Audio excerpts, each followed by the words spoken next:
বিরিয়ানি করব। পেঁয়াজের বেরেস্তা করে নিয়েছি, মুরগির মাংস ভেজে নিয়েছি, আলু ভেজে নিচ্ছি, একটা আলু দিব সাথে, পেঁয়াজের বেরেস্তা আর রসুন বাটা আদা বাটা দিয়ে দিলাম। দিয়ে সব কিছু ভালোভাবে মশলাগুলো দিয়ে কষিয়ে নেব। মাংসগুলো দিয়ে দিব, হালকা পরিমাণে একটু পানি দিয়ে দিব।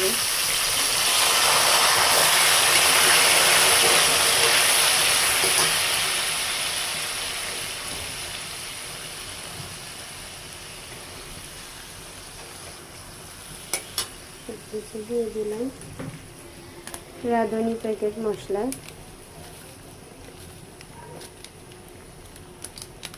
1 প্যাকেট পুরোটাই দিয়েছি। চাল 1 কেজি থেকে কম, তাই পুরোটা দিয়ে দিলাম। দিয়ে ভালোভাবে কষিয়ে নেব।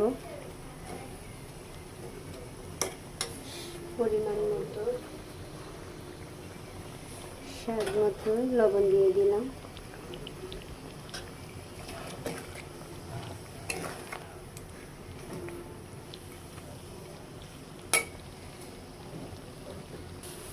আলুর বখরা দিয়ে দিলাম 3টা।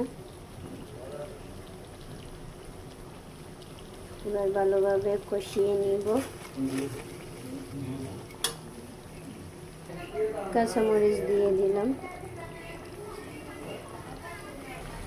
হালকা পরিমাণে একটু চিনি দিয়ে দিলাম।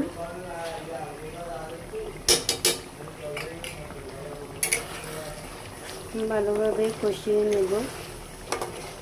ভালোভাবে কষিয়ে নিলে মাংসটা সিদ্ধ হয়ে আসলে চাল দিয়ে দেব।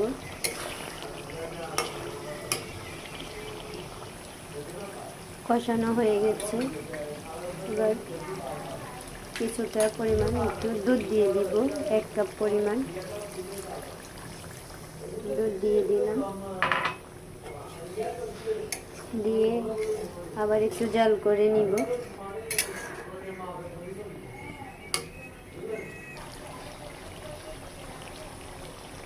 সাথে 1 চিমটি লবণ দিয়ে দিলাম।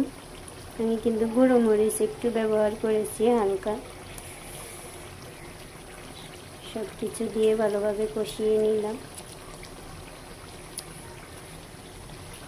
মুরগির মাংস 1.5 কেজি সমান আছে, চাল 3 পা। এবার কষানো হয়ে গেছে। এবার চালগুলো আমি দিয়ে দিব।